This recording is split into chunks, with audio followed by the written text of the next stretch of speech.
Hello students, good morning. Once again I welcome you in the today's science class. As you know we study chemical properties of metals और non metals और उसमें हमने last time पढ़ा था बेटा reaction with basis. उसके बाद chemical properties of metals और नॉन मेटल्स का नेक्स्ट टॉपिक आता है बेटा that is displacement reaction.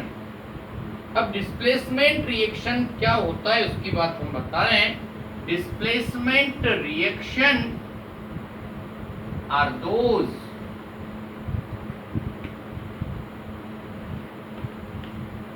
reactions in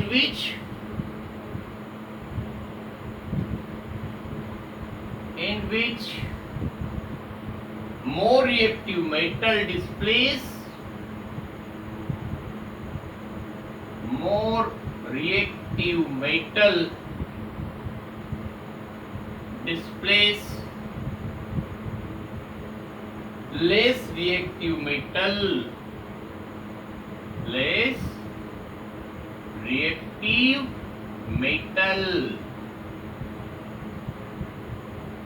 from its salt solution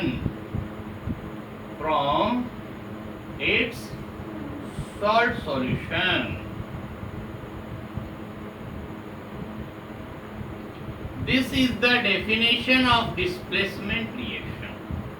तो ध्यान रखना, displacement reactions are those reactions in which more reactive metal displace less reactive metal. मतलब एक ऐसी केमिकल रिएक्शन उसमें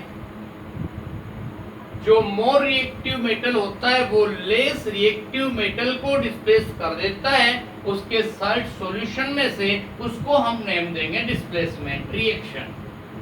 यहाँ पर कुछ बात कर रहे हैं हम एग्जाम्पल के तौर पर, ध्यान से देखना. एग्जाम्पल है हमारे पास में, for example Mg magnesium, aluminium, next one iron. They can be displaced from the copper sulfate solution. अगर इनकी रिएक्शन कॉपर सल्फेट सॉल्यूशन से करवाई जाती है तो ये अपना रिलेटिव साल्ट बनाएंगे और कॉपर को डिस्प्लेस करेंगे. केमिकल रिएक्शन फर्स्ट देखना बेटा. सपोज फॉर एग्जांपल Mg, उसका रिएक्शन करवाया हमने CuSO4 से. अब ध्यान से देखना, रिएक्टिविटी सीरीज में कॉपर की पोजीशन लोअर है मैग्नीशियम से, इसलिए यहाँ पर क्या बन जाएगा MgSO4 that is magnesium sulphate, और यहाँ पर कॉपर डिस्प्लेस हो जाएगी. ओके, यहाँ पर ध्यान रखना, this is magnesium, this is copper sulphate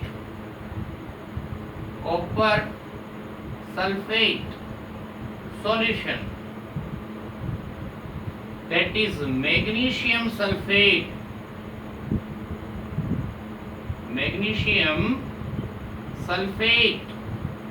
and this is copper.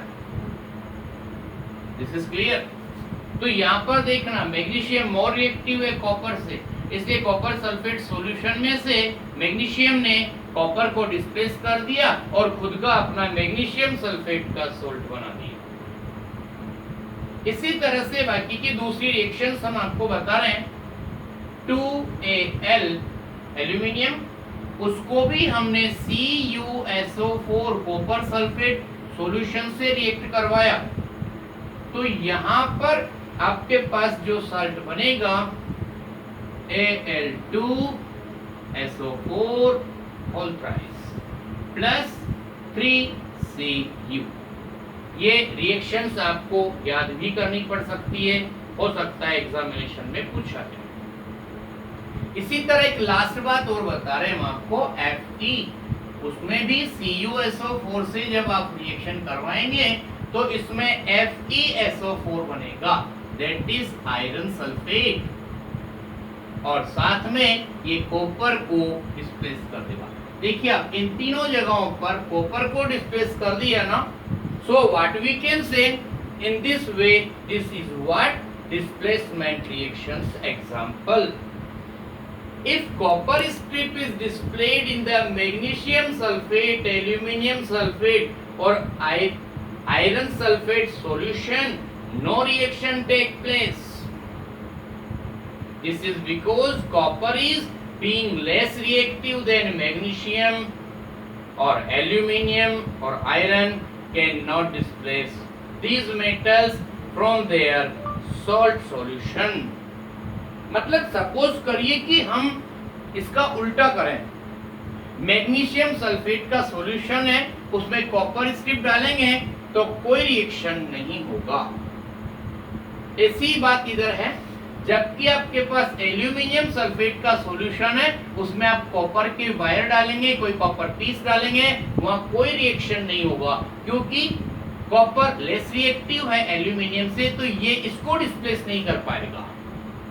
यहाँ पर बात हो रही है रेट ऑफ रिएक्शंस की, तो यहाँ पर कॉपर लेस रिएक्टिव है, एल्यूमिनियम ज्यादा रिएक्टिव है, तो ये इसको डिस्प्लेस नहीं कर पाएगा। और ऐसी ही बात यहाँ पर होती है कि FeSO4 जो आपका आयरन सल्फेट है, उसमें कॉपर पीस ऑफ मेटल डालेंगे, then no reaction take place. Thus the metal can replace another metal placed below in its reactivity series, but cannot displace the metal placed above it in the series. तो हमने आपको जो reactivity series बताई थी, उसमें एक इस तरह का अरेंजमेंट दिया था और उसमें हमने बीच में एक एरो बनाया था, वहां पर हाइड्रोजन था। तो हम ये कह रहे हैं कि इसमें जो नीचे वाली जो मेटल्स होती है ना, वो ऊपर वाली मेटल्स को डिस्प्लेस नहीं कर सकती है, जबकि ये वाली जो मेटल्स होती हैं ऊपर वाली, जैसे मैग्नीशियम, एल्यूमिनियम, आयरन, ये तो डिस्प्लेस कर देगी नीचे वाले मेटल को, लेकिन इसका उल्टा आप करेंगे तो उसमें कोई केमिकल रिएक्शन नहीं होगा। आगे सुनना, displacement reactions also occur in the case of many non-metals. ये जो displacement reactions होती हैं, वो बहुत सारी non-metals में भी होती हैं। More reactive non-metal displace less reactive non-metal. तो ध्यान रखना, जो more reactive जो non-metals होती हैं, वो less रिएक्टिव नॉन मेटल्स को डिस्प्लेस कर देती है फ्रॉम द साल्ट सॉल्यूशन। उसके भी कुछ एग्जांपल आपको बता रहे हैं हम, आपको ध्यान से देखना।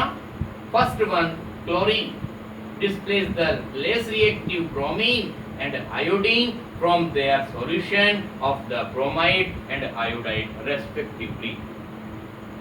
Okay, now look the what is the example of the non metals.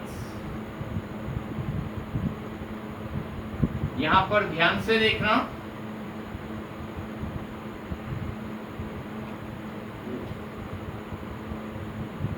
Reaction with non metals,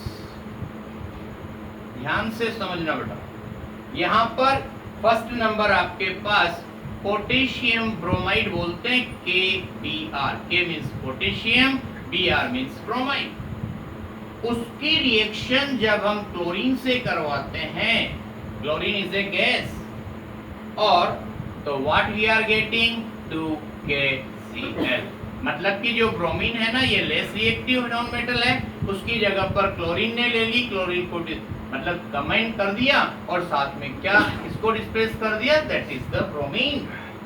तो यहाँ पर ये देखना, ये Br2 ब्रोमीन होगी। तो इसमें इसी तरह से थोड़ा सा ध्यान से देखें, दिस इज पोटेशियम ब्रोमाइड और ये होगी आपके पास क्लोरीन और it is a gas. It is only the gas that is colourful and all the gases are colourless. इसमें येलो और ग्रीन मिक्स जो कलर बनता है, उस तरह का कलर होता है इसका, that is potassium chloride, potassium chloride, और ये होगी ब्रोमाइन। ओके, इतनी बात समझ में आ गई। इसके बाद में एक और बात हम आपको बता रहे हैं that is the reaction with the potassium iodide, sorry sodium iodide। तो देखना यहाँ पर Na सोडियम और I मीन्स होता है आयोडाइड। तो यहाँ पर जो ब्रोमीन और आयोडीन जो है ना, ये नॉन मेटल्स हैं। जब इसकी रिएक्शन हम क्लोरीन से करते हैं, again we are getting NaCl, that is common salt, name is sodium chloride, और what we are getting I2, that is sodium iodide। और यहाँ पर ये आपको पता है क्लोराइन होगा, that is sodium chloride,